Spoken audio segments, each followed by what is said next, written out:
Welcome to Archangel Revelations and Prophecies 444. This person took advantage of the sale we have on natal charts for $20. We have other sales you can check out on the channel, Archangel Revelations and Prophecies 444. You can also request the price list. And you can get all that information in the video itself or in the description box of the video. All right, so this already started off really good, just to let you know. So let me just tell you what happened. The person didn't have their time of birth. So I did ask the Archangels. 4 cards were pulled. First card was Raphael. Basically, he said, nothing to worry about, trust us angels. That was the first thing they wanted me to know. Now, this person is going to receive that on the email, but she's also going to receive a free report. It's all about astrology, all about the archangels, how they tie in with astrology, your natal chart. So if she likes to do research, that's a great place to start, because some people say, oh, I don't know about astrology, so that's a great place to start, and that's all free. The second angel card that was pulled was Jeremiah. He talked about clairaudience, listening to, in other words, the angels are talking to you, spirit is talking to you, but you have to really be listening to your things going on around you, the numerology, the synchronicities, things going on in your mind, your dreams, and they're talking to you.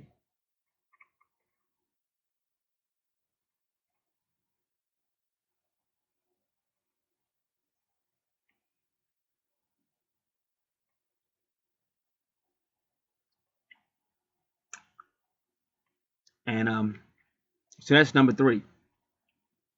Next card pulled. I got quiet because I'm just seeing a lot of things that I will be talking about. I'm looking at her natal chart just like you are. Next card pulled was Azrael. That's the 10th house.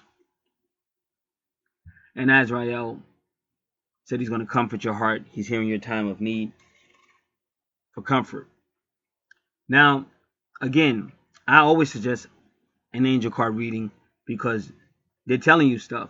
So to find out really what they're talking about, you have to get an angel card reading. Again, that's totally up to you, but I have to make the suggestions because to me, all of this is common sense. If you were an investor, if you were a banker, you would be interested in the stock market, counselors, it's the same philosophy with the spirit. You want angels around you all the time, these archangels. You want anybody around you that's going to help you understand your life and make your life better. That's what they've done for me. So that's why I counsel this. Definitely not a sales pitch. It's not a sales pitch. It's common sense at the end of the day. So that was, now you have 310. So now, just to let you know how this works, I'm always looking for a AM or a PM card. An AM or a PM card. That's how I know. A sun card or a moon card to give me AM or PM. The very next card came out, one of the most renowned cards, which is Michael the Archangel. And Michael told her to have crystal clear and to know her intentions manifest. And again, I typed all this out for her on her sheet. She's going to get a free sheet. So now I have 310 AM and confirmed by Raphael to trust us. So that's wonderful. But I'm a realist. That's what makes me a little bit different than a lot of other people. I happen to see a female. I think her name is Jasmine, a dark-skinned female, on YouTube, and she kind of said basically the same thing. Like, we like to see it. We don't like to just tell you. Like, I would never want to just be a psychic and tell somebody, oh, I see or I know this, because you could be telling them anything, and if they really believe you, you say, oh, I see somebody coming into your life in September. But if September comes and goes, you just wasted their time and money. So I don't do stuff like that. I'm specific. So so that's why Raphael confirmed. So we got 3:10 AM. But like I said, let's deal with that. Let's say all of a sudden birth certificate, because I've had this happen. Birth certificate pops up. Like, I've had people say, oh, I don't know the time. Then all of a sudden everything's done, and now they know the time now. But again, once the order is complete, it's complete. Say, oh, that's not the right, whatever. Again, you have to approach spirit with love. Like, you hear a lot of people say love and light. These angels work very hard, and they love you very much. So we work with the angels. See, that doesn't trip me up. Like, I've had some people to get the natal chart. They don't even listen to it. They want to start arguing. Oh, that's not true about it. That's not my personality. And and they think I'm going to listen to that. I'm like, this is about trusting these angels. They got your best intent. It's kind of like if you were a Christian. Let's say a bill's due, and you ain't got no money to pay that bill. But you've been told if you're obeying God, seek the kingdom first, he's going to take care of your need. Well, you say there's a need. If we don't get this bill paid, we're going to get kicked out. And you've been going to church, you've been praising. You know how it is when you want something from God. Praying loud, you praying all over, singing, praising God, helping everybody because you want that bill paid. And you're doing all this extra stuff because you want that bill paid.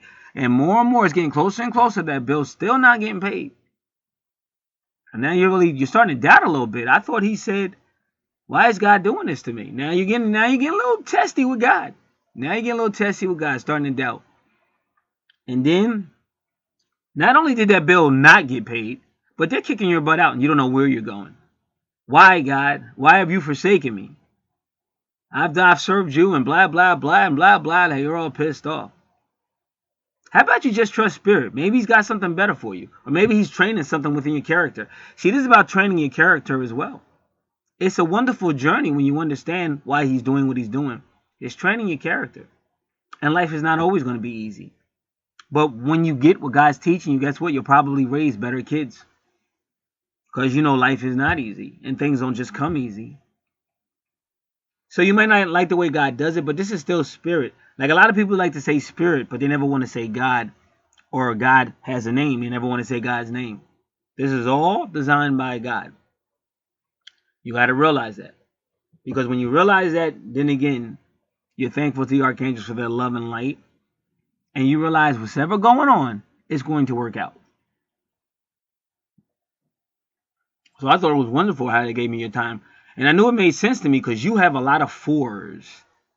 This is why you need to get your name in numerology as well. Based on your birth date and name, your numerology. Because you have a lot of 4s. So I'm going to show you that really quick throughout your sign. 12 is 4 3 times. You got 22, 22, 44. This is all on your chart I'm looking at. 14, still with the 4. And then you got like the 4, 3, still with the 4. 14 and 41. This is very unique. 16, which is 4 4 times. Oh, and also you were born on Friday, which is Venus's day. That's 6. At your vertex cross is 6 4. So if you want your numerology done off this chart, if you want your name and numerology done with birth on your birth date, and if you want the angel card readings, that's 25. If you don't want the angel card reading, it will be 20. What you are going to get today, you're going to get your full natal chart based on all your 12 houses and all the planets and asteroids in your 12 houses. You're going to get a full thing. Like the numerology is just like fine tuning. But what I'm trying to tell you is in your life every day, and I see number 13, that's also 4. 1 plus 3 is 4. With you get numerology every day. You get messages from spirit every day. But if you're not tuned in, you won't get it. And that's why a lot of people go crazy or they think they're crazy or whatever. It's not about being crazy. Get your natal chart. I'm never going to stop saying that. Get your natal chart, calm down, and find out what's going on. I had some female contact me about Mercury, and she was just all over the place. All over the place. Then you have people to come, then they don't want to do it, they don't want to do it, then they want to do it, then they don't. You're not going to deal with anything until you sit down and find out what's going on. Just like if you had a medical problem.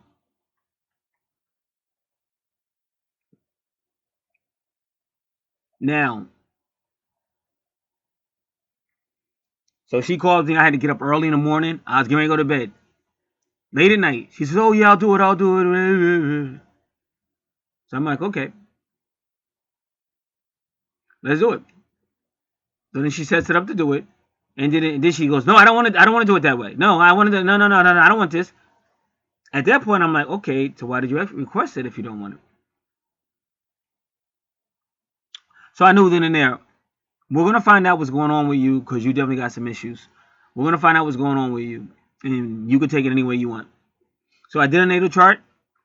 And sure enough, she did have a connection to Mercury, just like she said. Now, it was hard to dig deeper with her because she had let the situation override her. She don't wait till you're out of control. oh, something's going on in my life, some supernatural stuff is happening, I don't understand it, blah, blah, blah, blah. And me, I can figure it out. I've had people tell me some of the craziest stuff, but when I went to the natal chart, you could see it. The most craziest stuff they said, but when you went to the natal chart, you could see it.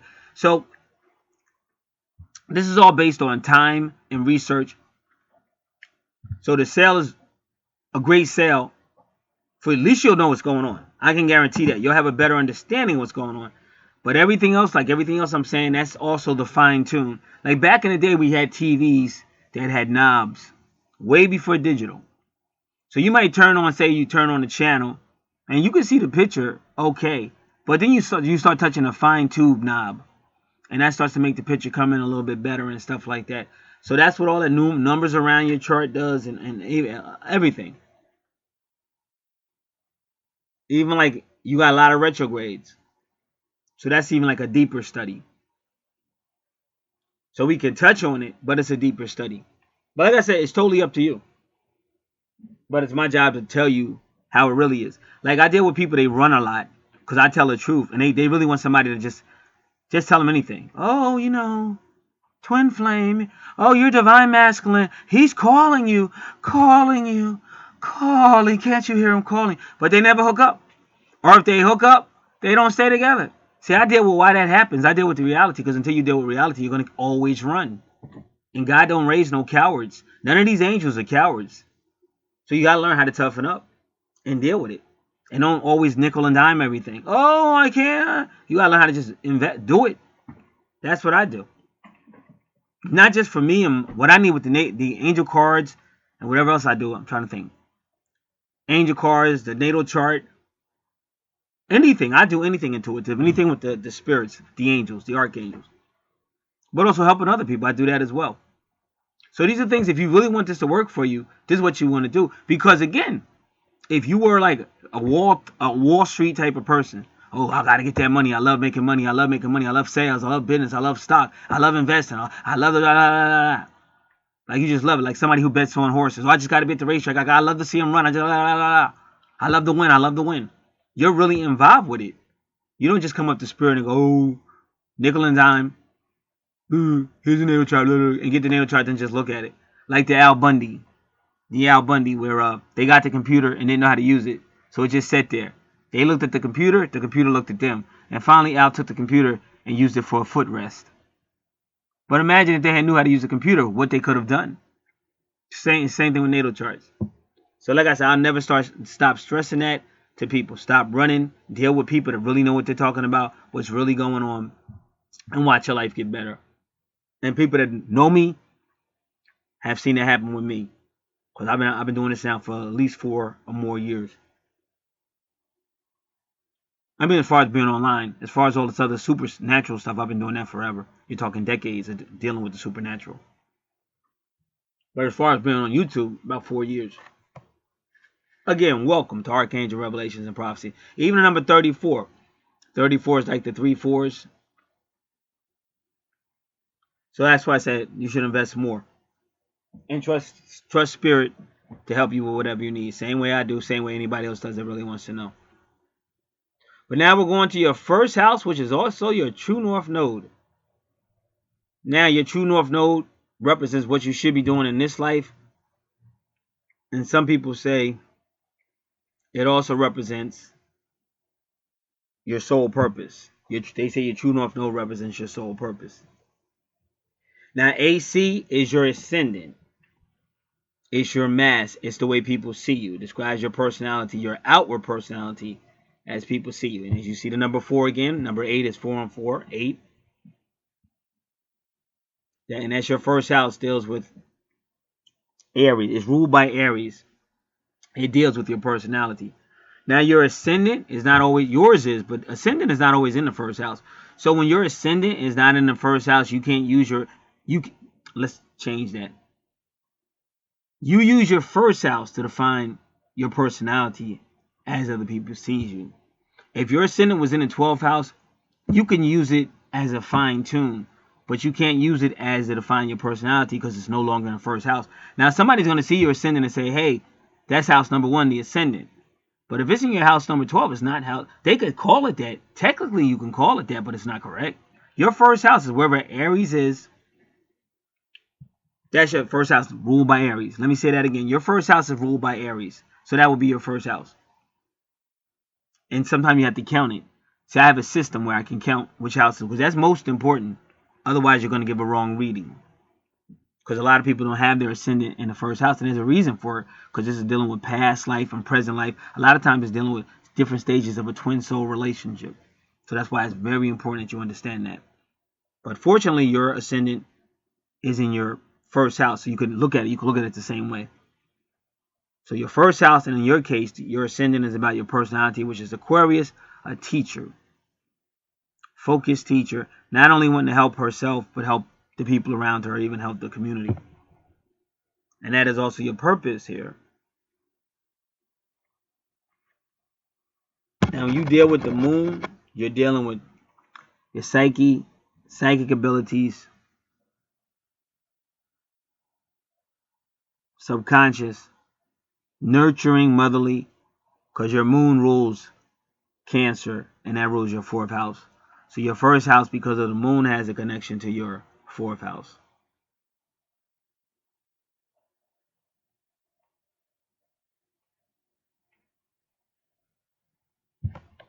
And also your east point.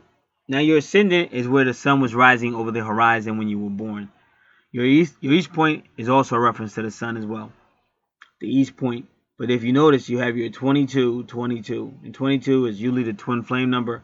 If you go 22, 22, that's your 44, and that's a master builder number. And a lot of times people feel like they're angels, and when you see this type of numerology, they will kind of agree with it.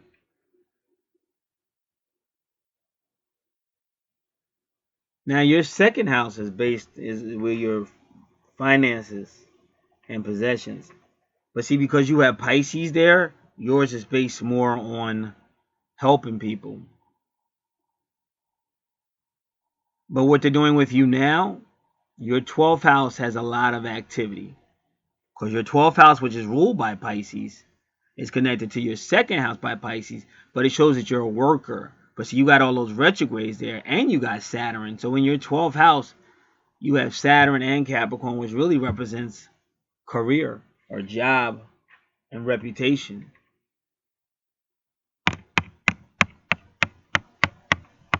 And see, in your 10th house, that Capricorn rules, and Saturn rules Capricorn. Wow, you have a lot of past. So you got a lot of soul stuff going on. So I'll definitely explain to you what the 8th house is. But that's why I said you would definitely need more research. You would definitely need more research. Because you got a lot of past life, a lot of soul stuff going on. So that's like me. I have all of it. I have my numerology based on name and birthday. I have my natal chart. I'm still going through my natal chart. I'm very meticulous with it, studying and studying. Let me just tell you my situation, twin flame situation, and I'm only bringing this up because after this eclipse we had, all the astrologers on YouTube said that the divine feminine is going to become more aggressive, like more aggressive. Now, me and my twin didn't have a good relationship because I didn't even know what twin flame was. So by the time I knew what a twin flame was, the relationship was already shattered. But in my dreams, like in the beginning, she used to come in my dream. Like we had telepathy. We had the same dream. But then after we started having problems and stuff like that, because like I said, I didn't even know what a twin flame was back then. I wouldn't see in her dreams. So if she appeared in my dreams, it wouldn't look like her at all. At all. Now, earlier this morning, she came in a dream. And just like they said, after the eclipse, totally different. Knew it was her, looked like her. She looked totally different. She actually had green highlight in her hair. And it was rough. Like, it was rough. To the point in the dream I was scared. Well, I was always scared of her. Even out of the dream. Like, she's a scary person. And I don't scare easily. But in the dream I was scared. But when I woke up, I wasn't scared. Once I woke up, I said, am I still scared of her? I was like, I don't think so. Because this all started like 2014. But it was scary. But she came very, very powerful. Very powerful. Like, So this is why you need to know all this stuff. But this is what I'm trying to tell you. When you understand how this works, your natal chart is about you and your twin soul. That's why you got so many twos 2 images, 2 fish, 2 waves for Aquarius. It goes on. It's about your journey.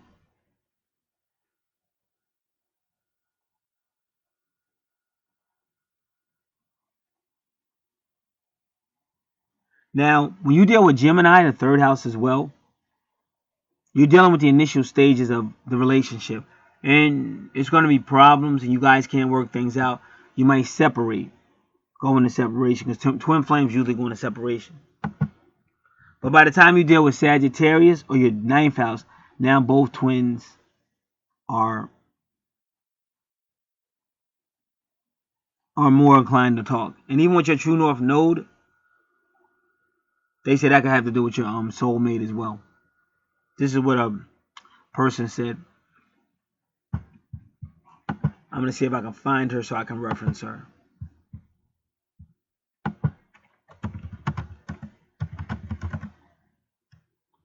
Let me just see.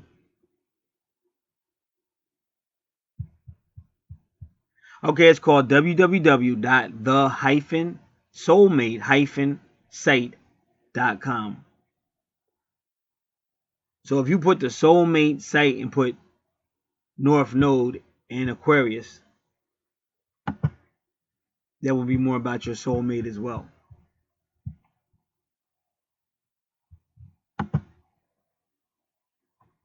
So thanks to Terry Nasan, because where Juno is on my chart, Terry Nasan said that Juno is like a guarantee that you'll be with your soulmate at a later point. So I'm still studying my chart, but it makes a lot of sense because even my 1st house was Gemini. Like I said, that means it ain't gonna work out well at first, and it's Aquarius because the 1st house is ruled by Aquarius.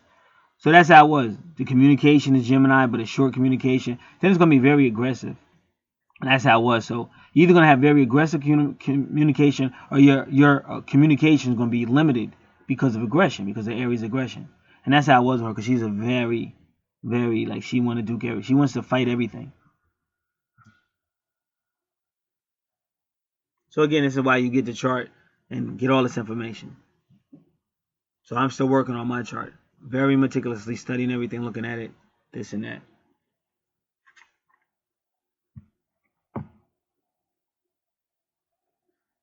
So your 2nd house, and whenever you have Pisces with Venus, it's unconditional love.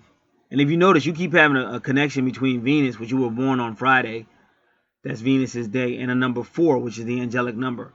So now you got 14 and 43 Venus. But whenever you see Venus and Pisces, it's unconditional love. And you got Mars and Venus. And it's kind of connected to your 1st house as well, but it's also your 2nd house.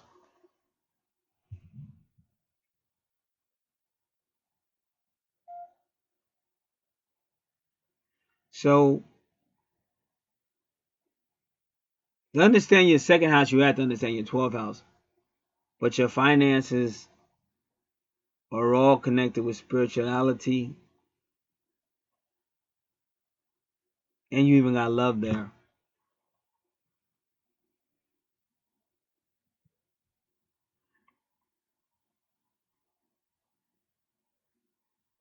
And with Mars and Venus, you're dealing with the divine masculine, divine feminine.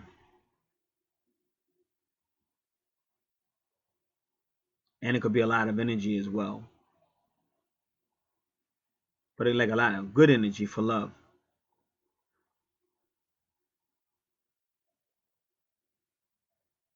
But then you got Aries and what's your 3rd house.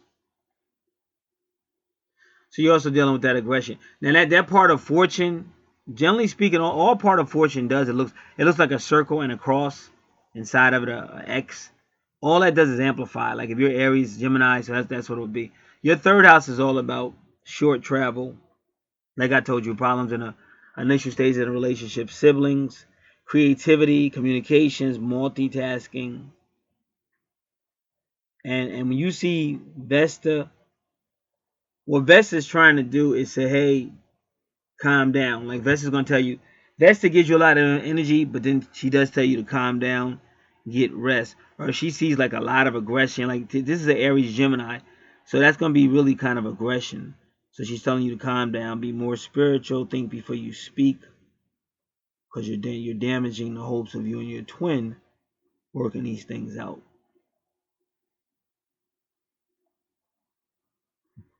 And then just so you know, according to this chart, you could easily be a Taurus, your sun sign, but you could also be an Aries, because your sun is on the border. So if I was you and I was on my astrology, I would do both signs.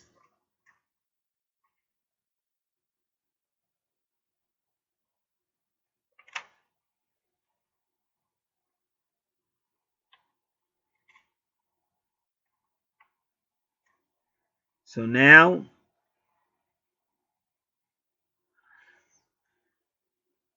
you have Taurus in the 4th house. And remember, Taurus rules your 2nd house. So it's still dealing with your 2nd house and your 12th house. But see, your 2nd house is really ruled by Cancer. But that's why whenever you're dealing with people who were sent, you're always going to see a unique Cancer Capricorn relationship. And that's what you have here. Because here Capricorns and Pisces, well, when I say it's in the 12th house, which is ruled by Pisces, connecting you to your 2nd house, ruled by Pisces. And then Capricorn rules the moon, which rules your 4th house.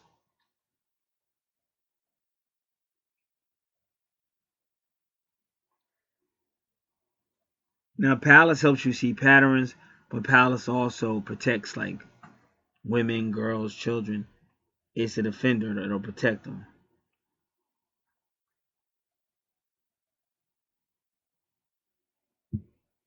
So we're going to look at Pallas in Taurus, because we need to learn a little bit more about your 4th house.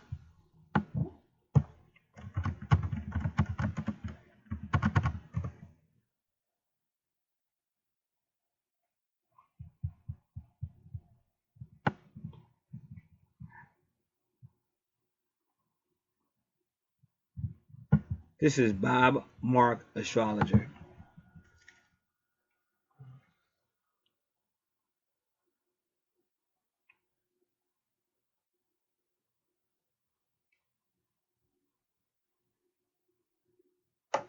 Give me one moment.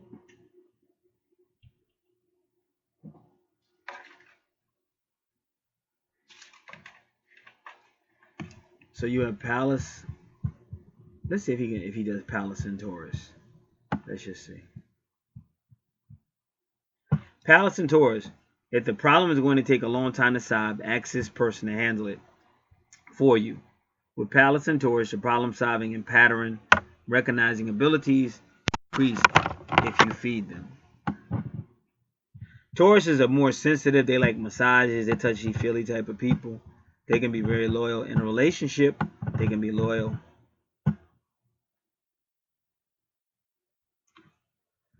If you have a difficult problem, figure out Pallas in the 4th house means that your ability to see patterns and solve problems is greater when you are in this house. Since the 4th house also shows the last third or so of your life, your problem-solving abilities will probably become stronger with age. So let's just look at Taurus in the 4th house.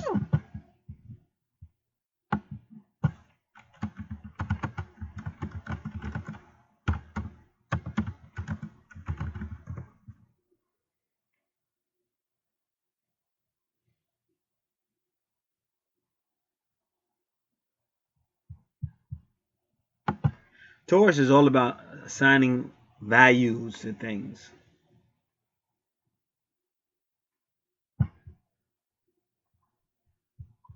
Your 4th house is about family,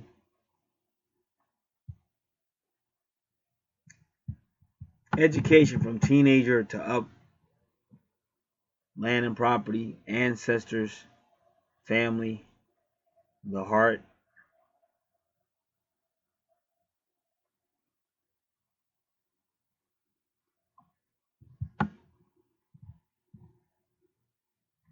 Fourth house in Taurus, you need security with your family and home. You need a home that looks good and is of value. You want to find a place to call home, something that's large and gives you plenty of space where you can connect with nature. You like to give material items to your family, buying them lots of gifts and splurging on them. You can become more at ease with yourself if you get older. You can come more at ease with yourself as you get older, calm down more, and want more peace in your later years.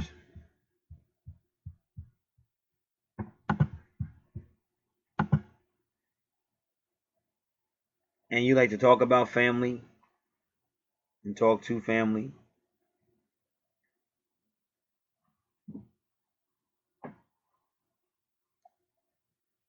All right, now your fifth house of fun is Gemini. So it's interesting. And if you notice, you have nothing there.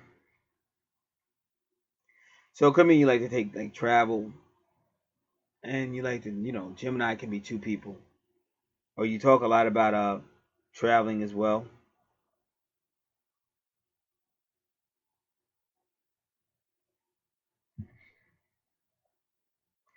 And see, the fifth house is ruled by Leo, but the fifth house is a lot like the third house ruled by Gemini. So about fun and creativity, creating things.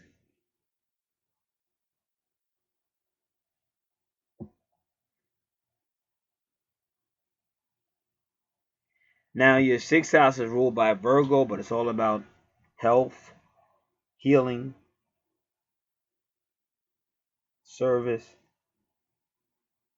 small animals, children.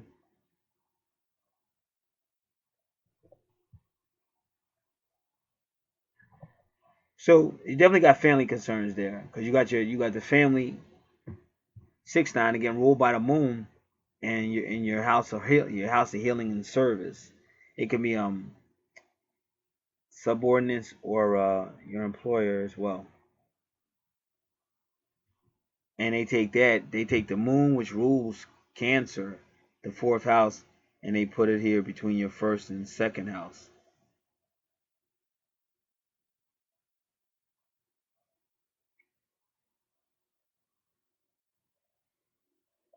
So your finances will have something to do with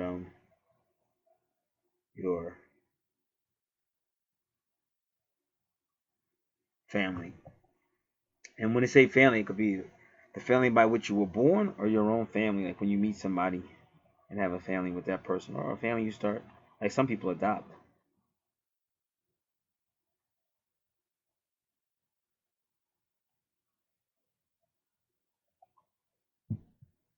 And here again, there's Chiron, so you're getting healing. You're getting healing. So definitely some family issues. You can't get past it. You're also getting nurture. And remember, the sixth house is ruled by the Virgin. That's like Mother Mary. So on September 23rd, because it's all about the Virgin Virgo constellation, the Divine Feminine, which is also known as Mary or Mother Mary.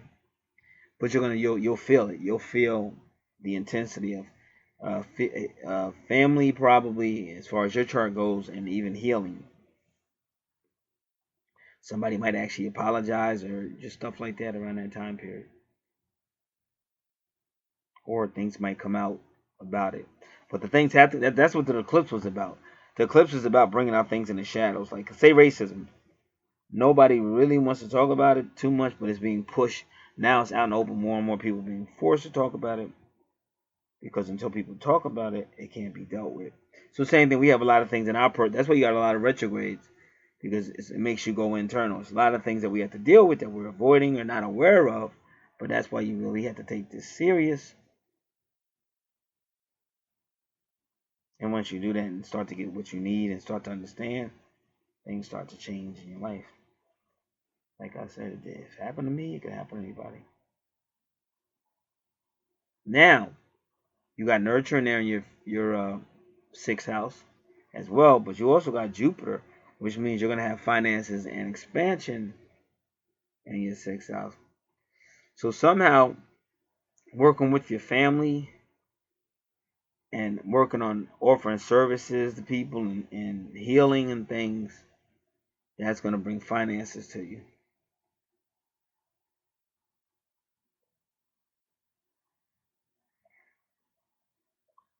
when you go to your 7th house, again, nobody's there but Leo. But Leo is very romantic. But 7 is more about, a relationship. And Leo, can be a leader. So if you're looking for romance in the 7th house, Leo can provide that. But if you're looking for some type of commitment, then you may not find it because you're looking for the 7th house is about, like, your 7th house is somebody you like in a relationship with.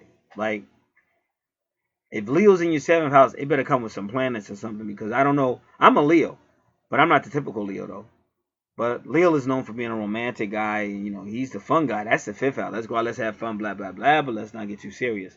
So to see Leo pop up in your 7th house, right away, that's like, oh, and there's no other planets or nothing saying that this guy's really going to take it seriously, because he wants romance. He wants to have fun.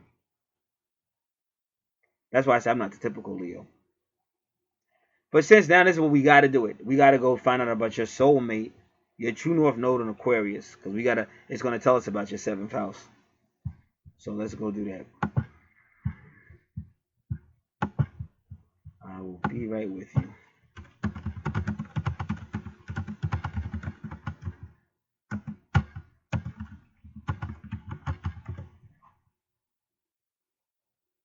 All right, here we go. We're back at the soulmatesite.com.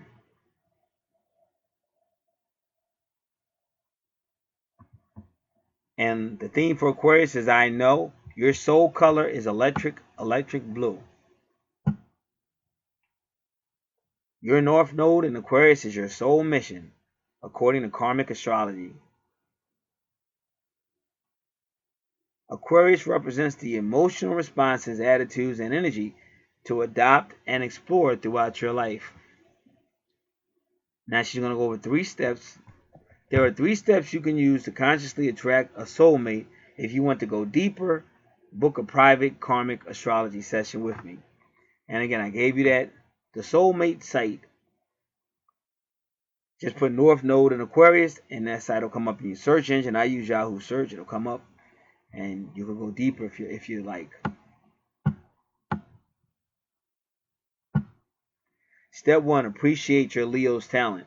Now, why is she talking about your Leo's talent? Well, you guys are opposite each other, so you're opposing each other. And see, I'm me, and I got a friend that's a Leo, and me and Leo's in Aquarius, they challenge each other. And plus, I got 2 friends that are Leo, and the other one, me and him, that's all we do is goof off on each other. We be arguing over who's more sensitive, and it'd be funny. That's why when you see him do videos, he mention me, he start laughing. Same thing when I mention him, he start laughing, because we just challenge each other like all the time. But it's in a good way. It's in a really good way. We build each other up. So you got some type of Leo situation going on, or you either have it in this life or past life. When you do natal charts, sometimes some of the stuff that happened in past life is still happening in this life. So that's why I don't like to just go past life, because some of that stuff could still be happening. See, I try to be as accurate as possible. What happens sometimes, like I said, people want to rush through this and they don't get it. Like they're really like little children. That's what it boils down to. Like a child just wants an answer. They don't really want all that deep stuff. But it's the deep stuff that's going to make you or break you. So they'll run anywhere. Oh, let me go over here because and they'll just run anywhere that makes them feel good for that moment. It's like I said, I call it like a crack addict. He'll run anywhere to get that fix, but he ain't learning shit. And then when he self-destructs, he's wondering why. You self-destruct because you don't take this natal chart seriously. You don't delve into it. You don't study it. You don't learn it. Now, as far as my twin is concerned, like, she has just got to learn how to talk. Like, she wants to pick and choose if she talks to you. Like, she's on some really baby stuff, and I'm more grown up, so I'm not really on that stuff. Like, if you want to talk, talk. If you don't want to talk, don't talk. What are you doing? And I understand what she wants, but she has to understand that's mutual. You can't want unconditional love if you're not ready to give it. And that's the type of person she is. So that was really our biggest thing. And then she has that Aries where she wants to argue. She'll lie on you. She'll just do all kind of crazy stuff. So that's like she just has a lot of maturity to do. Two things. If she grows up a little bit, and then if she really starts to take her natal chart seriously, and then me and her wouldn't have a problem. But right now, she didn't take the natal stuff. She the twin flame. She didn't take seriously, and she's a very, not saying she's a bad person, but she's a very immature person. And I've been through hell, so I'm very mature. Not that I can have fun, but it's a time and place for everything. Now, step one, appreciate your Leo talents, because Leo opposes Aquarius. Inspired leadership and sunny outlooks comes naturally to you. The first step in claiming your North Node in Aquarius, which is what she calls your soul mission, is to embody the highest expression of Leo, which is opposite Aquarius, which is in your 7th house. Leo represents your karmic past. So definitely appreciate, but don't make your Leo quality the center of your life. But see, again, it's just not good to have Leo by itself in the 7th house, because it's all about, the 7th house is all about partnership, kind of like more of a serious relationship, like you're really dependent on this person. Whereas Leo, he's more like the 5th house. Hey, let's go out, let's have fun, blah, blah, yeah, we had a great time, let's have some romance, let's have some sex, blah, blah, blah, blah, blah. But it's not necessarily committed. Because Leo, like I'm talking about the Leo the way they did, because I'm nothing like that. I never was. I was never that type of Leo. But the way they define Leo in astrology is like in the 5th house, that's not the guy you're going to call thinking that, oh, this is a serious relationship. That's the guy that can be fun and be romantic and passionate and make you feel a certain way. But don't talk 7th house to him because he's not ready. He's too busy having fun. So that might be why you had these retrogrades. I'm just letting you know, because if that's how you were, that's probably why you got the retrogrades. But we'll see. It says celebrate your enthusiasm, sunny side. Yes. They said Leo has the ability to create a love affair to remember. I know that's true. Being a Leo, I can definitely vouch for that.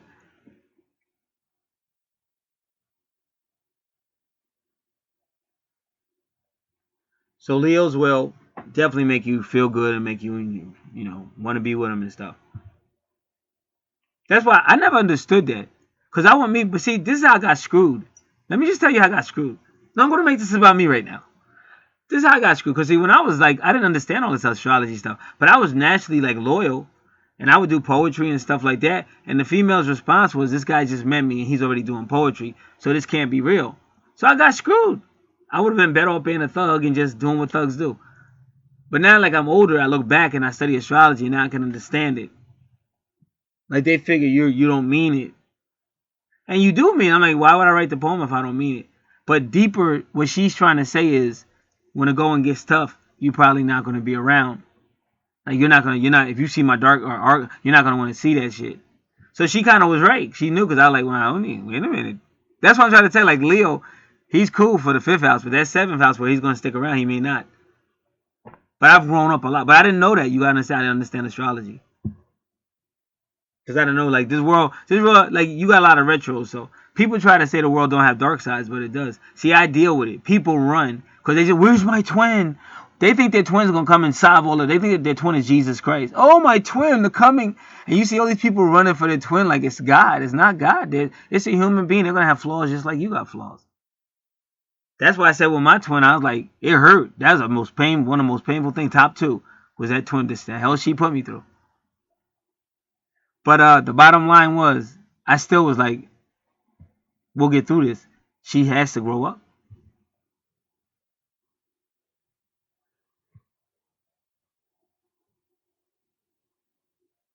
Because she's looking for me to make her be something.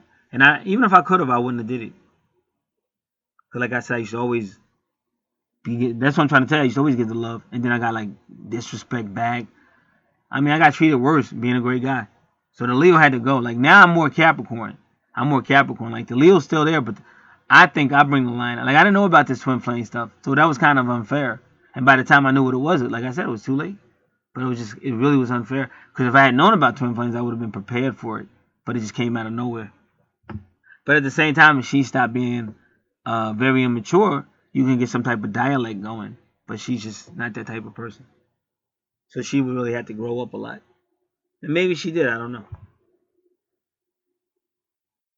In the dream, she was just very, very authoritative. But we still didn't really talk. And I was actually trying to reach out to her in a dream, but she's just very authoritative, like a totally different person, like very more authoritative. Because ideally with twin flame relationships, ideally you're supposed to be the one that helps that person grow and stuff.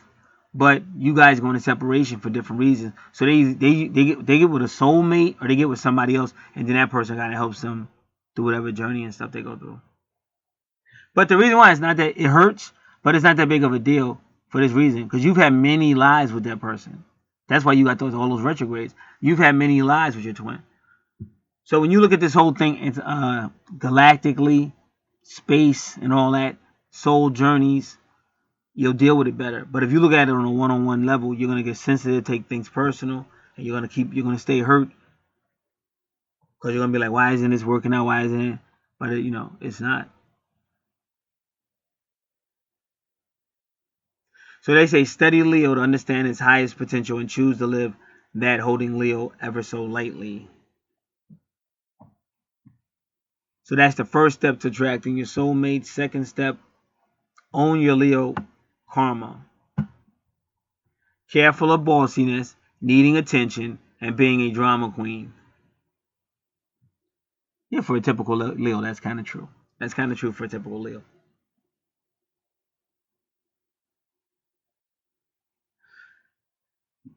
Your south node, see, your north node is in Aquarius, so your north node is Aquarius, what you should be working on in this life, what she says your soul mission, and your what I just said, this life, present life, and then your south node, which is Leo, is what was you. That's who you were in your past life.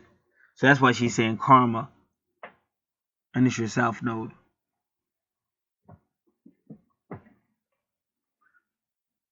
With your south node in Leo in your seventh house, your karma is around how you handled the spotlight and also around relationships. If you were famous, were you humble about it or arrogant? In relationships, did you treat your loved one kindly or did you rule over them? Have you ever been accused of being bossy?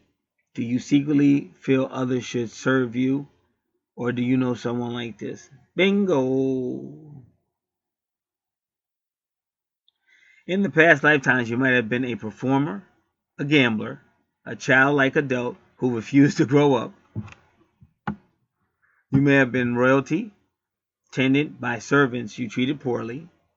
You may have needed the limelight so much you trampled others to get it. Or you might have been a risk taker who gambled away a fortune. Have you created bosses or partners with a king or queen complex? There's your clue.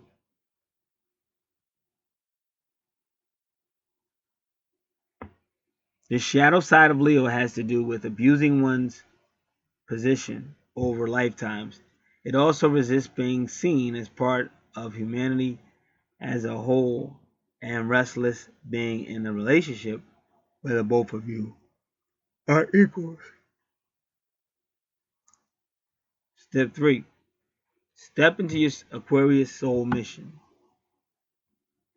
Champion equality. Find a cause that is meaningful to you. Explore mind and body. The internet is Aquarian, so more than any other sign, the internet might be a great way to track your soulmate. Now, if internet dating isn't your thing, get online and join groups that mean something to you. Or do this in person if you prefer. It's possible that your soulmate may be a friend first. When your soulmate does come into your life, maintain equality in your relationship and be best friends. Use this as your base, then add romance. Also, with the North Node Aquarius in relationships, anything goes. Open marriages, swing lifestyles, together but not living together. It's all good. It's all good if you don't fear God. I just had to add that little disclaimer. Sorry. You can have any relationship structure you choose.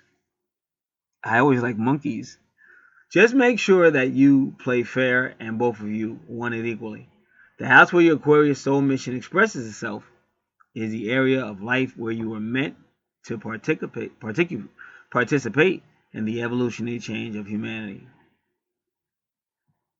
the house where your Aquarius soul mission expresses. Well, that's your first house of. So they're saying you'll change humanity just with your personality. That's pretty cool. That's awesome. All right. So now we're getting a better understanding of you.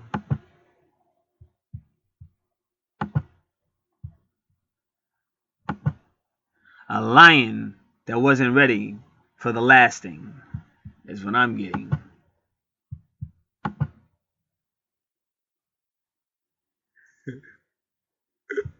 See, this dude bothered me now. This Aquarius, he won't leave me alone.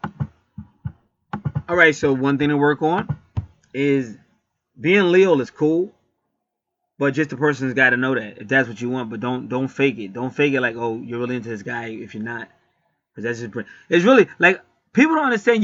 Your karma be horrible. Like I seen one female and she contacted me all the way from Europe, and she said, I'm trying to connect with my twin, but he won't have anything to do with me, anything. So I got their charts and I looked at it and I was like, whoa. And I really could sympathize with the dude because at that time, it reminded me of my twin because I wanted nothing to do with her at that time. I've done a lot of growing though. See, I was just in a lot of pain when she came in my life, but that's usually how it's going to be. Then, like if they come in your life and everything's great, it's still not going to last. Like you need to learn the stages of a twin flame relationship,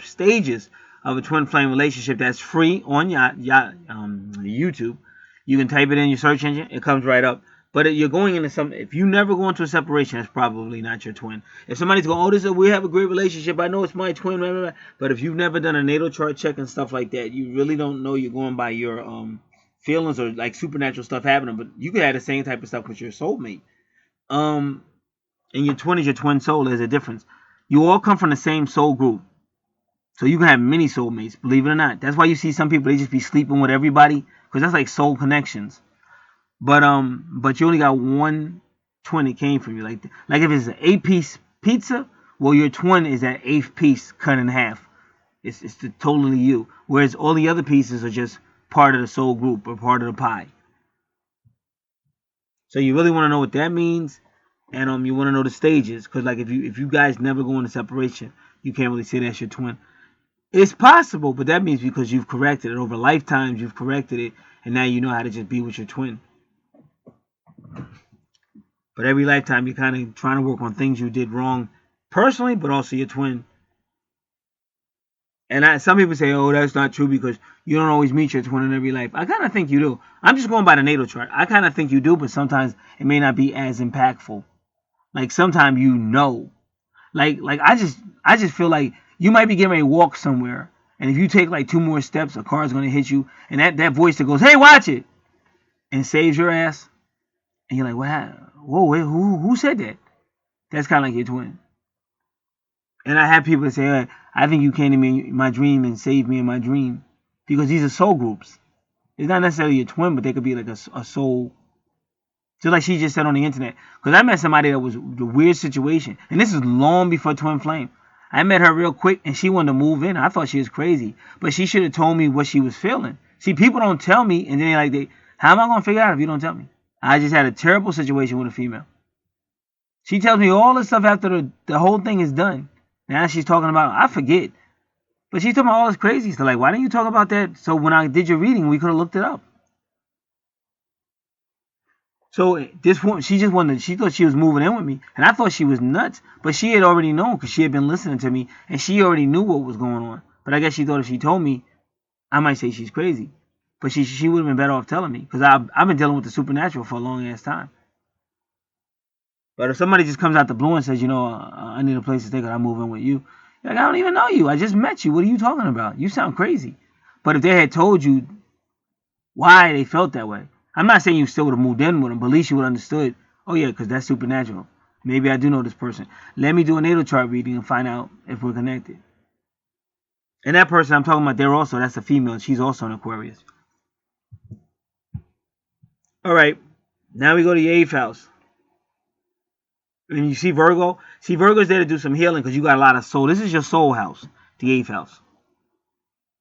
So, go back. Virgo, so your 6th house, and that's how you know you have family. That's why I'm going to try to tell it to you.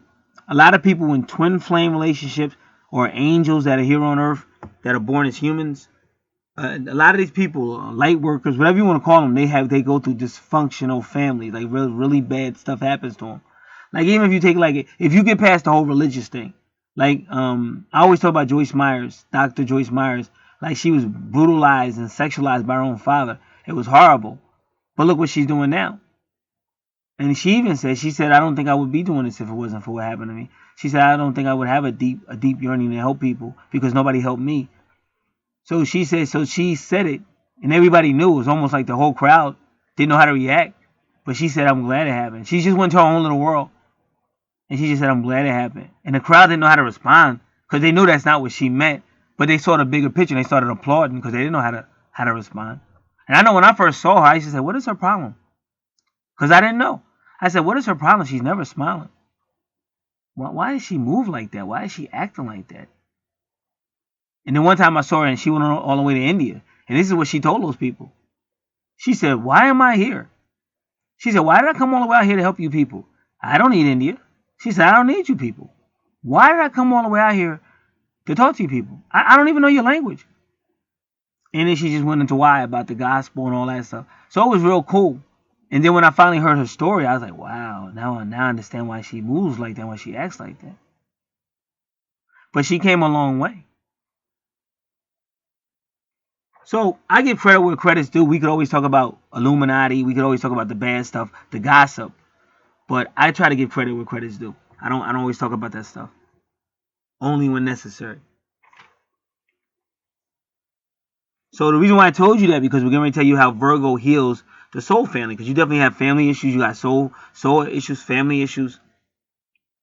And Virgo is in your 8th house to try to help with the healing. Because Virgo is about health, healing, service, the home, family, animals, subordinates, employers, daily activities. But for the most part, Virgo is healing. And this is also where you're going to meet your significant, like it's a soulmate healing as well.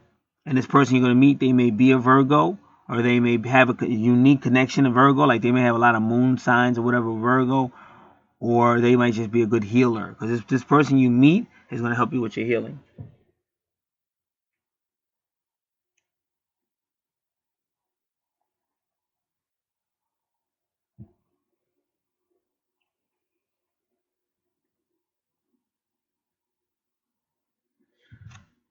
So first I want to say Vertex and Virgo to see if it comes up.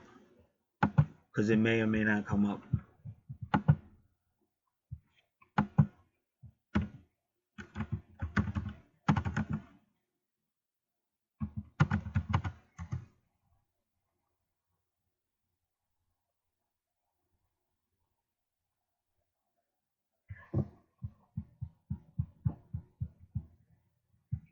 This is Insight Psychics.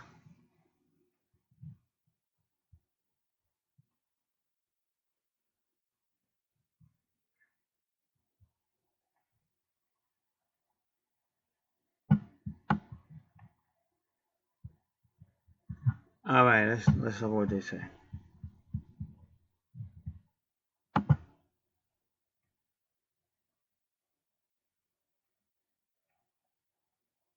Here we go.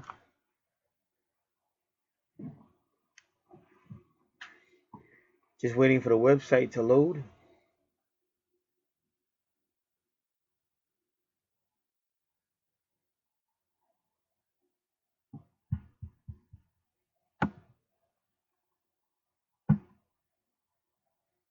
What the heck happened? Vertex and astrology. I don't think this is gonna give me the answer I need. Not this ain't even gonna give me the answer I need. So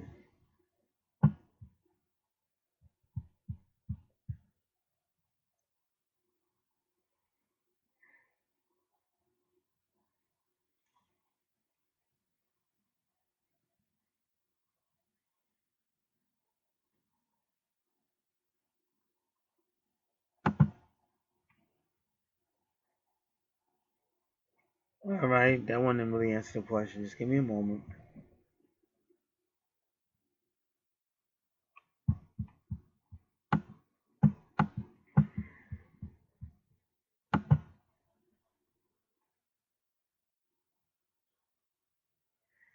All right. This is I like this is Lynn Coiner with a K. Lynn Coiner with a K. Two N's. Lynn Coiner with a K. I like Lynn.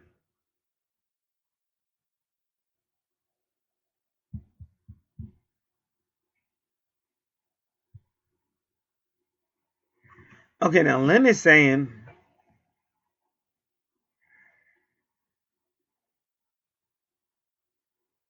the vertex represents characteristics, attributes, qualities, and skills to be cultivated in this lifetime through the demand and urging of other people. So again, but it still means like a significant meeting or a significant event or a significant breakup. But all of these are going to help you do what Lynn just said. For those interested in esoteric astrology, my theory is that the vertex indicates the ray energy to be cultivated in this lifetime, a shift in a personality, astral or mental body.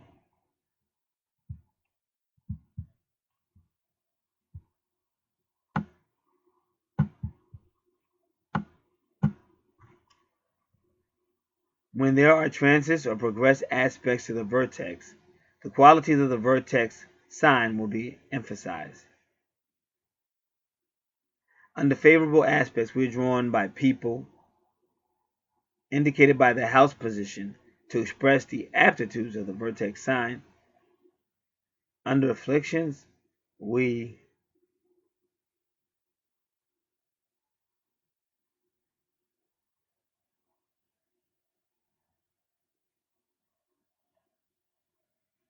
all right. Under afflictions, we seem to have problems with the vertex sign energy. Your vertex is in Virgo. In this lifetime, the individual will be drawn to provide a service which brings something to a practical, useful order. Since the anti-text and since the anti-vertex is Pisces, the individual already understands and has experienced confusion, but now you must learn to bring order out of chaos. So that's what your eighth house is all about. But that is healing. Remember, Virgo rules service, not servitude.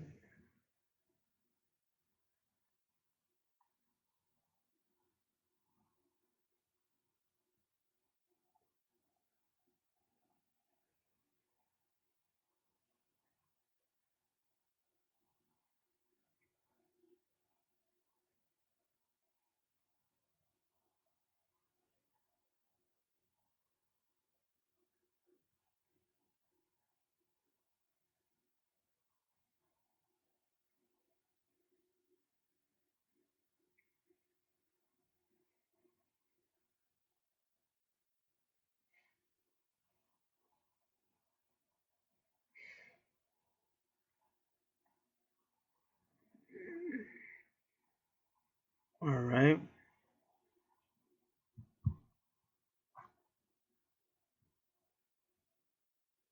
Virgo, in its lifetime, an individual will be drawn to provide a service that brings something to practical, useful order. Since the anti-vertex is a Pisces, I know I already read this. The individual already understands and has experienced confusion, but now you must learn to bring order out of chaos. Okay, because Pisces is ruled by Neptune, and Neptune can be a deceiver. But keep in mind, her Neptune is retrograde, and that usually means that this person has become more realistic.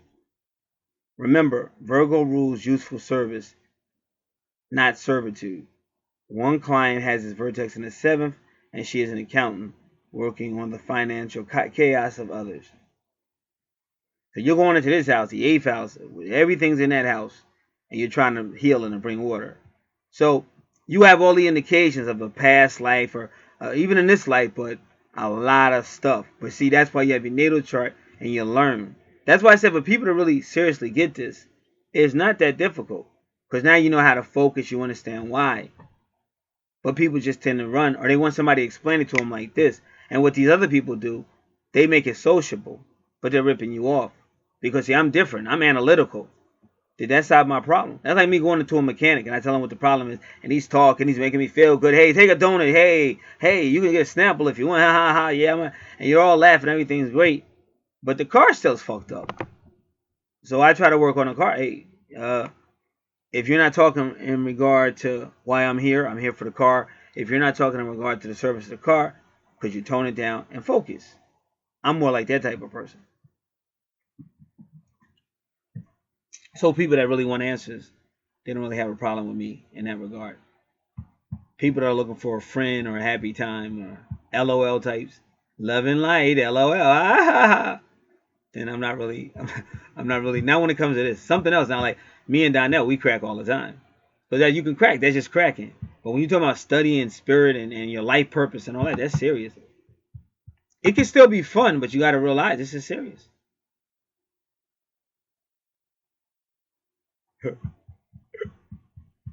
I'm laughing because he just sent me another joke. All right. So you got to know when to laugh, when not to laugh, basically. So what we're going to do is explain this eighth house. Listen up. Everything's in his eighth house. It's not a bad house, but okay. If you understand the Divine Mother, because everything came from the Divine Mother, we talk about that a lot on my channel, Real Life and Metaphysics.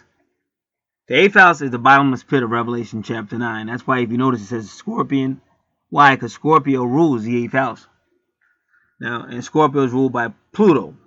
Pluto is very deep, very expansive, very powerful. People call Pluto hell. Still not a bad thing. You just got to learn how to see life the way it really is. And not the way you were trained to see it. Because the person who trained you lied to you. So, it deals with properties. Other people's property. Debt.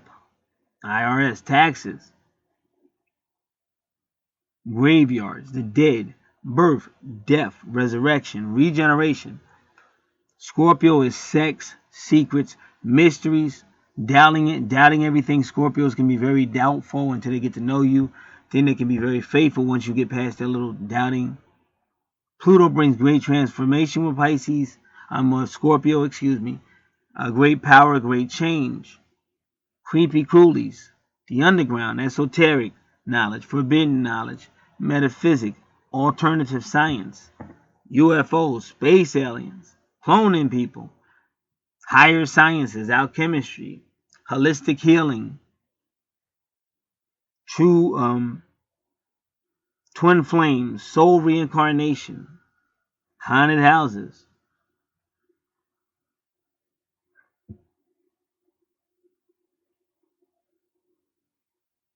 animalistic sex, low level sex, low vibrations, low frequencies, savage behavior, animalistic behavior. It's all in the eighth house. Everything. Situations in families. That's all in the eighth house. The dark sides of people. All in the eighth house. Business, finance, karma, research, investigations. A manager might be in the eighth house. Like when you see like Virgo in the eighth house, they could be like some type of healer, some type of manager. But that's why they gave you Mercury in your family house, the fourth house, because you're kind of like a speaker. And they even put your sun in that area. But she might say, I'm a Taurus, but she's always right there on the Aries as well. So you can see the universe healing. And that's why this is no time to just run. But these people want to run. Because sometimes people are like me. I never really have a lot of energy. I think people think I do. But it's like, you got to understand, it's like sitting here talking. It's not like a whole mile moving back and forth. But even when I was young, I never really did a whole lot because I got heart trouble, always did. And as you get older, it's only going to get worse.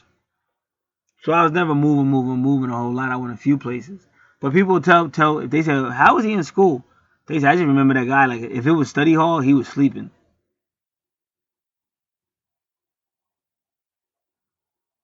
But I was real smart, so I always got good grades. But if it was study hall, I went to sleep. But that's a hard thing.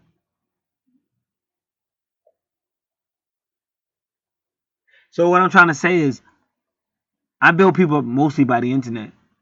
And I tried, because you come, like I said, we come from people that come here to really bring real love and light.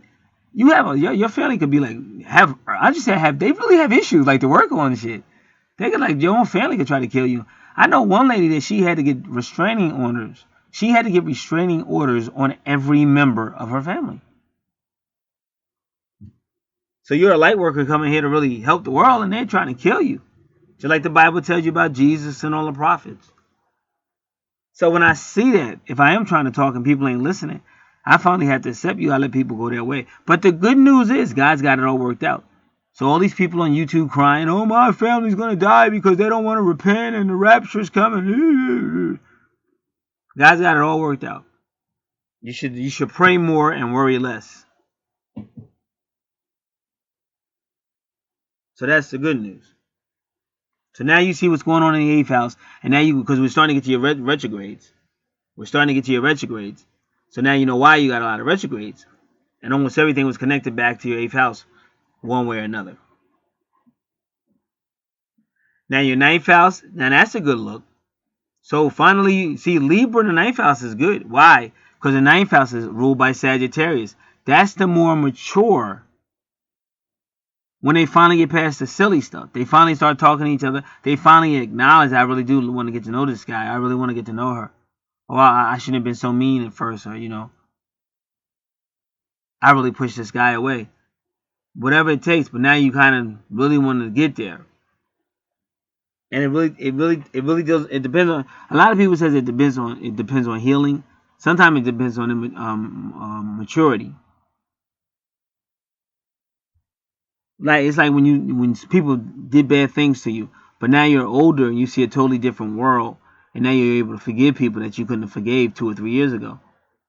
Because the more you learn about the world, and it's other people here than just us. We're humans, but there are spirits here, and a lot of these spirits are evil and wicked and stuff like that. So something a human did was probably at the prodding of some type of a spirit. So you kind of see a different picture. So you're more able to forgive to a certain degree. Whereas before you wasn't forgiven at all. So that's what you got here in your 9th house. So this is a Libra. But this person's going to like to travel, go long distance travel, maybe world travel, philosophy, culture, religion. But they want to do it with a partner. So that's a major change from the 7th house, which you're like, yo, all right, yeah, okay, we girlfriend, boyfriend, but still, slow down. I'm not ready. Don't blow a good thing. Stop talking that relationship. I never said I was your boyfriend. Come on, I'm having fun. We're having fun. Come on. I'm a Leo. Hear me raw. But now in the 9th house, they're saying, wow, I want to go with my boyfriend. I want to go with my girlfriend. This trip isn't going to be right if they're not sitting by my side. I want to enjoy this experience with them. Now they're more Libra. And that's what happens with Sagittarius, just like I told you. So that's why I said no matter what's going on with you in your life, if you get away from all this foolishness, work more with your natal chart, work more with your angels, work more with your soul purpose, stuff that you don't think is going to happen is going to start to happen. Because you're starting to mature, you're starting to grow up, and you're starting to trust the angels more. That's why they say 3:10 a.m. I go with 3:10 a.m. because I trust the angels. And whatever happens, I'm going to trust the angels. I'm not going to keep debating and looking for... You ain't never going to grow because you keep looking for reasons to pull you back. That's like you got 2 people on the track team. One person believes they're going to win that medal. They really believe it. They're up. They live it, breathe it, think it, run it. They really believe no matter what. They really believe that over whatever obstacle they're going to come over. I work with the coach. The coach will help me. I'm going to win that medal this year. Now the other person's going to get talking. Oh, the chances of you winning that medal. Oh, it's a 60% chance that you can't win because so and so won last year and he runs at this pace and you're only running at that pace and so you really think that person, even if they enter the race, they're not gonna win because they talking crazy. You gotta really believe it. And let's just say you don't win. Let's just say you came in second. Well, second is better than third, and third is better than fourth, and fourth is better than last. So that's why you just stay positive. And that's why I said people have me misconstrued. I just tell the truth. Like if I think somebody's a lowlife, I want to say I think that. I might not say their name, but I'm going to say that person's a lowlife. But somebody might hear me say, oh, I don't like him. He's not loving light, and I'm going to go somewhere else. But if you had listened and got the information, you probably had what you're looking for. Because a lot of these people out here, where's my twin? When am I going to be with my twin? And blah, blah, blah. Like I keep trying to tell you guys, it's a process. All right. So now your 10th house. So you're gonna have some type of career in the eighth house. Everything I just said in the eighth house is Scorpio, ruled by Scorpio. So your career is going to be in that. Now, what that career is, I don't know, but you would probably know. But at the same house, which is your career house, you got a lot of bad like karma. And let me tell you about Scorpio in the 10th house with Lilith retrograde. That's a very powerful person. Like that's a female version of Bill Clinton. Very powerful, but they get caught up in scandal. Like trying to have sex in their office when there's other people out on the floor. Somebody comes in the office and closes the door and they think because the blinds is down, they can get a quickie or whatever and get away with it. This person like Bill Clinton, they like scandal. That's Lilith retrograde. So that's the first thing, is getting better control of Lilith. Don't risk losing anything being freaky. There's a time and place for everything. But being freaky, if you know you're going to lose money, lose your career, lose your position, like Bill Clinton almost did, took the whole nation into his little fiascos. So don't do it. So that'd be the first thing. Now, the second thing is Juno in retrograde, which means you've had an infidelity. Because now they already told you you're going to have a soul meeting in the 8th house, which is ruled by Scorpio. Now they're telling you that your Juno is going to be that Scorpio. So it's probably the same person. So this person may be a Scorpio, Virgo, might manifest their traits. But it's a person you're supposed to be in a serious relationship with. And for some reason, Juno says there was infidelity. And if that person knows about it, probably messed them up too. So you gotta really repent and also work on characteristics. Your character. Now, Pluto retrograde. Remember, Pluto rules Scorpio, so this is all about the 8th house and the underground. But we already said you're going to have a lot of power. But what happens when Pluto retrograde? It takes it all away. That's why I say when you see love, that's a terrible house. I'm just being honest with you. That's a terrible house. The 10th house, because that's career and finance. But now that you're aware of it, chill out. Get some game. Get some game. Like that 1 minute you're Leo, because Leo is all about game. And now you're going to mess up your career. Taking chances and stuff, or doing things you shouldn't do. So you want to be very mindful, because Pluto is out there. Pluto's going to say, okay, now I'm going to take you out. You're going to lose everything due to your character and infidelity. Abuse of power. David, come in my office. I need some help.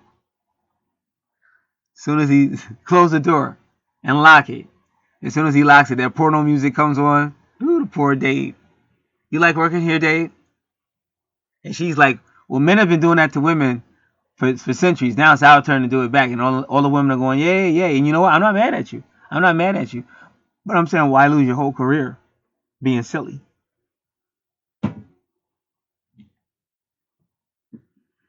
Don't do Dave. Do the dildo at home. No, I'm just joking. It was a joke. Everybody calm down. Calm down. All right. So, we're going to look at your Pluto retrograde. We're going to find out what's going on with that. Just give me a second, because I got a lot of information on my own, but I'm going to try something real quick.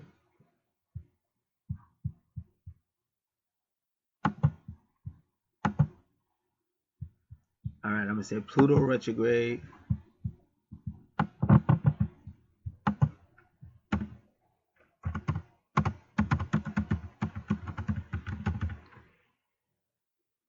I'm going to say past life Pluto retrograde.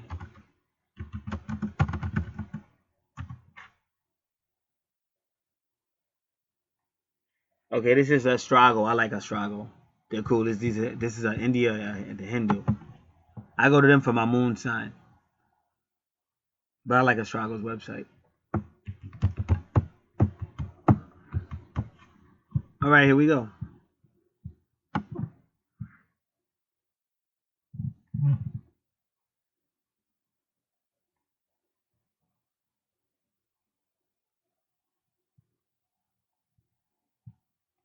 All right, it says Pluto.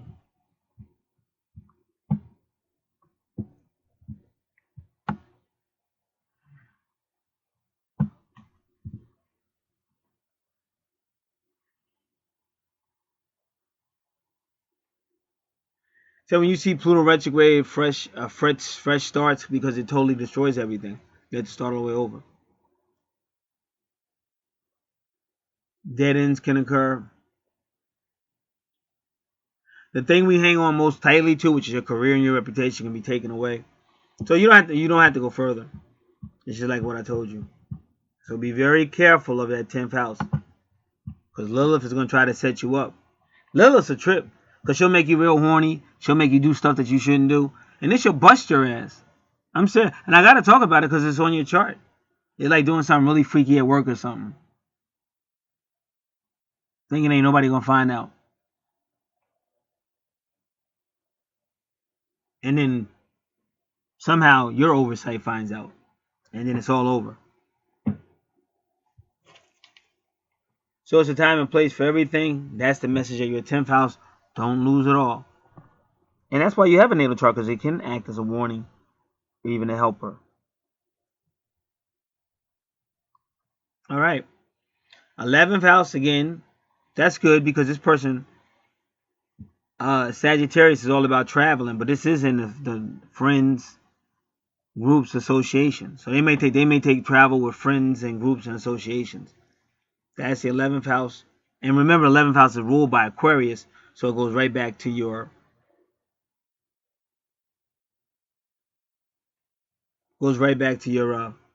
first house. All right. So now Capricorn is a worker in the 12th house.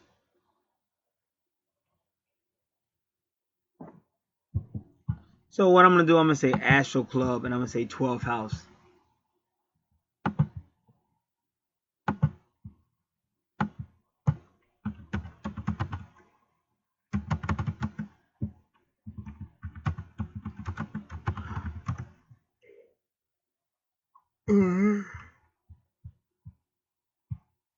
Astrology Club. This is astrology.com.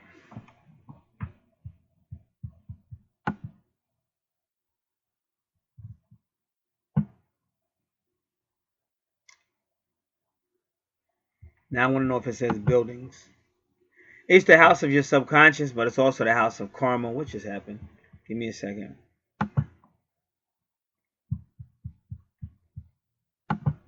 But it definitely should say buildings and stuff like that. Otherwise, I don't want to use this definition of it.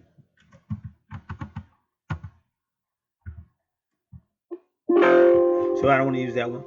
That's but it is the house of karma, endings. Now this is Astrology Club.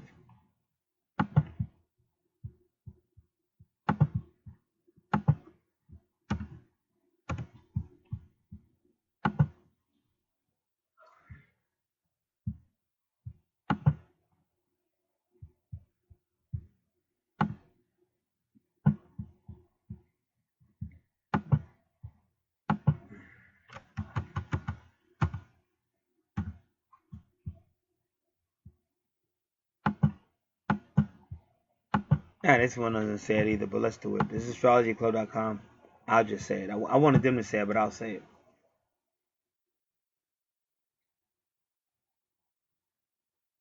The first house, the first house is I, me, mine, who I am, what I do. The 12th house is frequently what I am not, what I do not do. Traditionally, it is described as the self-undoing hidden enemies, including karma, bondage. And when they say bondage, it can mean building. Yeah, they just said building, prisons, hospitals. So they didn't actually say the word buildings, but they are saying it. As for monasteries, institutions, places of research. In Vedic astrology, one of its meanings is the final liberation or total freedom from ego and karma. It is the most important of the spiritual houses, of the 12 spiritual houses. So the 7th and the 12th, more precisely the qualities of the sign on the crust and energies of any tendency planet are likely to be projected onto others in the environment.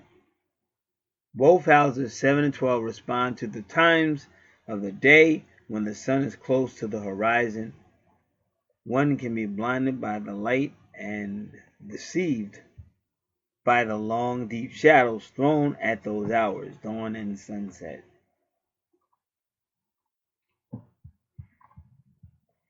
Planets in the 12th house are not weak or weakened. It is a house of the risen sun. So that's what that dude was saying. In the house of the rising sun. How many of y'all know that song? I know I can't sing. Because I always wonder what the heck he was talking about. What is he talking about? He's talking about the 12th house in the zodiac. House of the risen sun. So even spiritually, that's why Pisces rules it. Because Pisces represents Jesus. The house of the risen sun. S-U-N, but he's called the son of righteousness. So this is the Jesus house. They are very powerful, although the planets in the 12th house are very powerful. The person may be strangely oblivious to the strength or the influence. An example was a young man with Uranus and Leo in the 12th house. He had a very charismatic man. His style of dress and haircut were distinctly different. He once asked me if he looked weird because he wanted to appear normal and fit in. Big mistake. Or so he thought. I suggested he take a good, hard, long look in the mirror and then think about it, son. Think about it. You don't want to end up in a trailer down by the river like me and getting a new haircut and different clothes. So they told him to think about it really hard and then think about it. He gave all sorts of rationalization why that would not work and continued to look weird, quote unquote, while convincing himself he looked just like everybody else. He had Uranus had Uranus been in his first house, he would have put much conscious attention on cultivating a dramatically different personality image. He would have wanted to look weird. The seats of the collective unconscious in the 12th.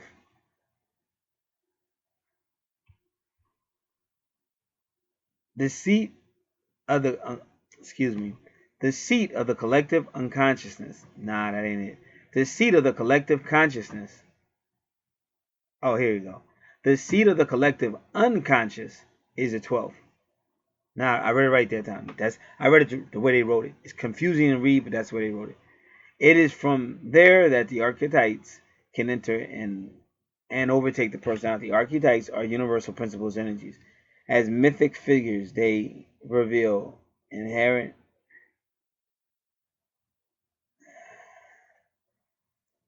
psychological processes embedded deeply in the collective psychomethodology and work throughout the human species. I think what happened was he wrote like the first 2 or 3 paragraphs and then he switched and gave it to somebody else.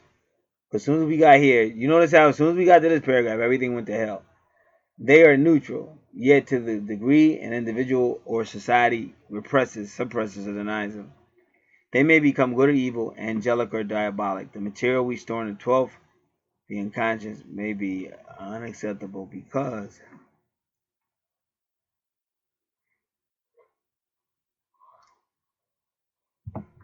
of the trauma or conditioning and becoming it threatens the persona. And this underside, the dark side and the hidden side of the person, what they try to hide or deny to ourselves.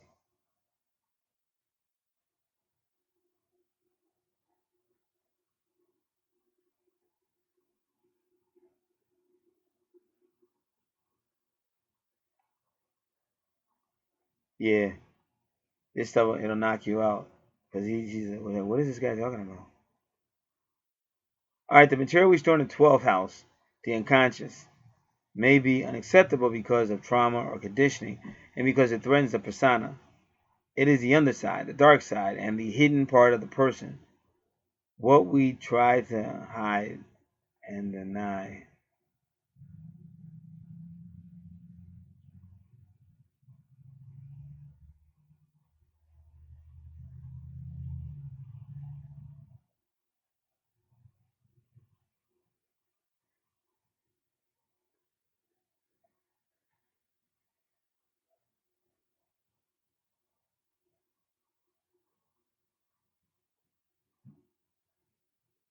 All right.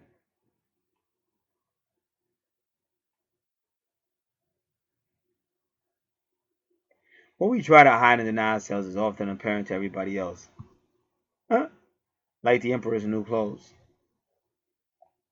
Our hidden enemy, obvious to everyone but ourselves, is more often than not ourselves. So they say that the house of dreams and imagination is the 12th house. Because remember, ruled by Pisces, and Neptune rules Pisces. But if your Neptune is retrograde, we gotta take this slow.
All right.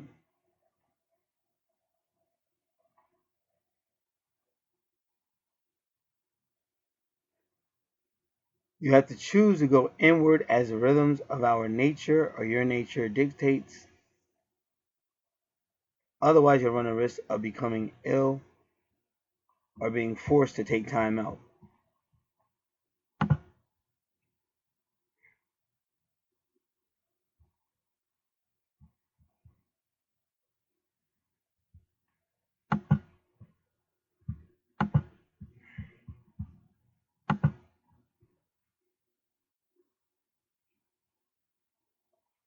Perhaps one of the most interesting facets of the 12th house to metaphysically inclined people is that it provides clues about our past life.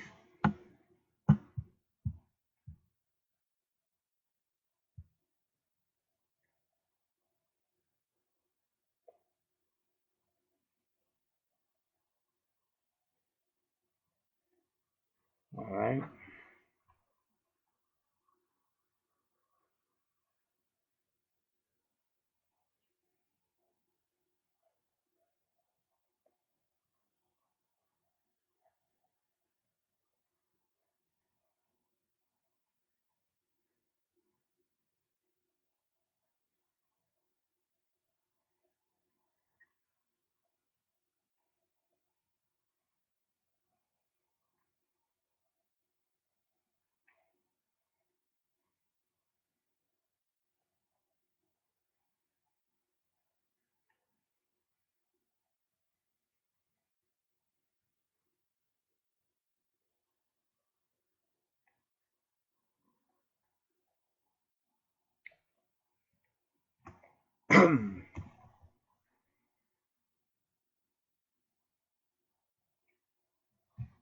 All right.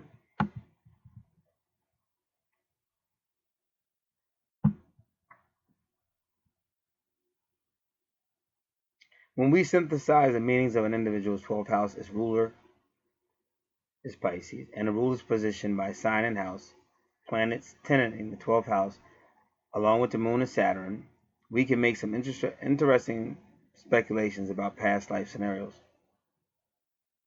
On one occasion, I did that at the request of a client with Saturn Pluto in his 12th house.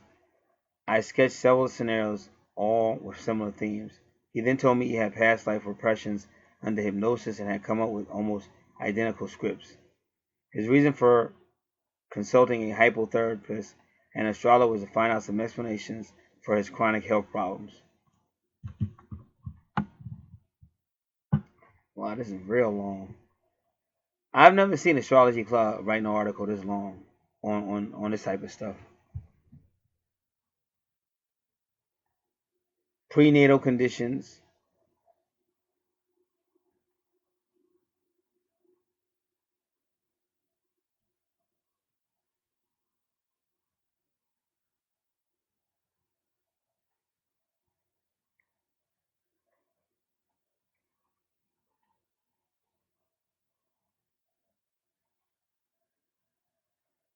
All right.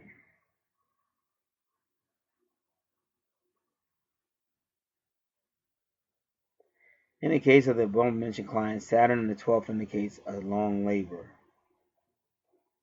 Well, that's what they have. But remember, we got to make sure if it's retrograde or not. So I want to read this before I go deeper. It's just that this person, like, they're very, very detailed. But sometimes you have to. Sometimes you have to do it. Other times you can like breeze over it, but this time you can't. Saturn in the 12th indicated long labor induced by his mother's rage during an argument with her own mother. Pluto would square the moon in this chart. And it's sad because that's what I mean about dysfunctional families, because I see that. I'm somebody's daughter died, and like I'm not saying who said it, but they said something very horrible to her. The woman had just lost her daughter. Baby didn't even get to see the baby. Like died almost right after birth, and the person said something very cruel. But you see that a lot. So that's what they're saying his baby. You gotta watch it. You gotta understand, babies, they're receiving everything. So if you give them love and everything, they're gonna come out with love. But if your family's all fucked up, then they hear all that arguing and all that stuff, and you don't understand how if a person, a daughter, could be an adult woman. She could be out of town, and her mother. Let's just say the daughter's 22. Let's say the mother's like 46 or close to 50. The mother just knows something's wrong with my daughter, and she'll call her. Like this is stuff this is what I try to teach here. That's why I said I'm not with this silly stuff. There's a time and place for laughter, and there's a time and place to get serious. But most people have been dumbed down for the last 20 or 30 years by these powers that be. That he's too hard. I don't like his tone. Like, why don't you like the information? Don't worry about my tone. Worry about what the information is saying. Worry about that you're being marched to your own slaughterhouse. And that's why I'm trying to wake people up, but they just don't get it. All right.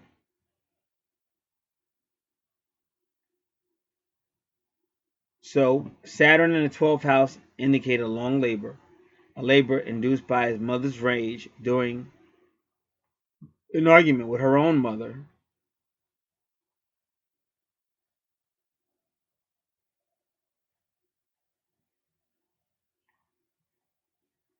Pluto will square the moon in this chart. Neptune indicates the use of anesthesis during delivery. In one case, the mother had gone to a party and gotten drunk and was under the influence during labor. Mars can indicate unusual bleeding either of the mother or from injury to the infant. Additionally, it can indicate minor head trauma, which can result in minimum brain damage. Now, you got to understand, this is why I try to teach people. When I find this type of information, this isn't me. This is spirit directing it. And people that really follow me, you'll see. Because I'll find, like, this is a website I use all the time. I've never seen nothing like this. But I'll find websites I've never seen before. Like, I just found that website about your true north node and your soulmate. I found that yesterday. So that's why it's nothing to run from. That's the worst mistake. You have to deal with it.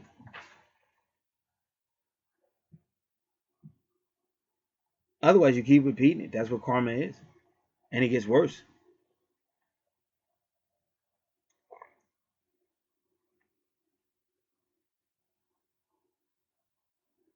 The mother had gone to a party, gotten drunk, and was under the influence during labor. Mars can indicate unusual bleeding, either of the mother from injury to the infant. Bleeding either of the mother or from injury to the infant. Additionally, it can indicate minor head trauma, which can result in minimum brain damage syndrome, resulting in later learning difficulties. An astrologer can look at an infant's chart and suggest what health areas the pediatrician needs to concentrate on, and check out carefully if the child is having problems of any kind, and especially if he or she has one or more planets in the 12th house. Charts with 3 or more planets in the 12th house are one of the lights, and the angular house ruler position in this house are frequently found among physicians, nurses, professors, and others who work in hospitals or universities. A well-tenanted 12th house is also common among writers who must spend time alone working with their imagination and their mind, tuning into the muses. Very talented, very tragic people like Judy Garland and Janis Joplin. Come on, take it. And the notorious propagandist Tokyo Rose. See, there goes my twin's name, Rose. And I told you I've been getting a lot of stuff about Japan. I just got finished telling you guys that. Tokyo Rose had many planets in the 12 houses. Pierre Thielen de Cardin, a Jesuit priest and monk, they go to Catholics, achieved distinction in paleontology and geology. He was acclaimed for his scientific and genetic research and wrote spiritually philosophical works. The title of one of his best known of these was To Build the Earth. He had a stellium in Taurus, including the sun and moon in Gemini, all in the 12th house. Now the author's name is Eleanor Buckwalter. She studied, practiced, and taught astrology in Los Altos, California, for more than 25 years, including 3 years with the late Richard Idleman, a psychological astrologer. Her primary astrological focus of interest is parent-child relationship and family dynamics. And that's the message that Spirit is giving to you today by bringing upon you to this website. Because I've been on this website before, but I've never seen it go that detailed.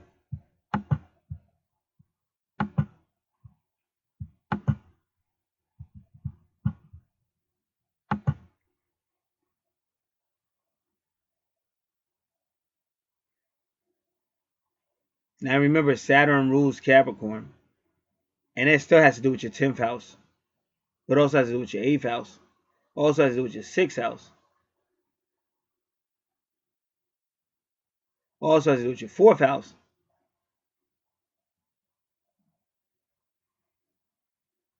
and also because of Pisces has to do with your 2nd house. So everything is affected.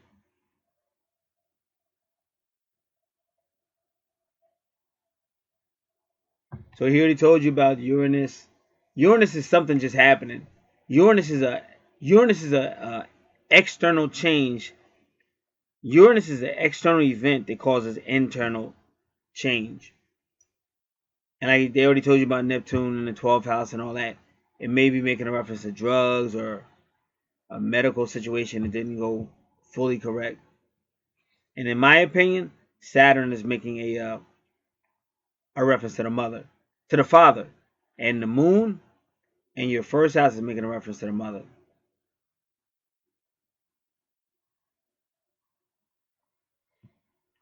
So that's as far as I can go with that. Now, for more in depth, like numerology, going more into these retrogrades, you can do that as well. You can also get an angel card reading. You can also get a name and birthday numerology.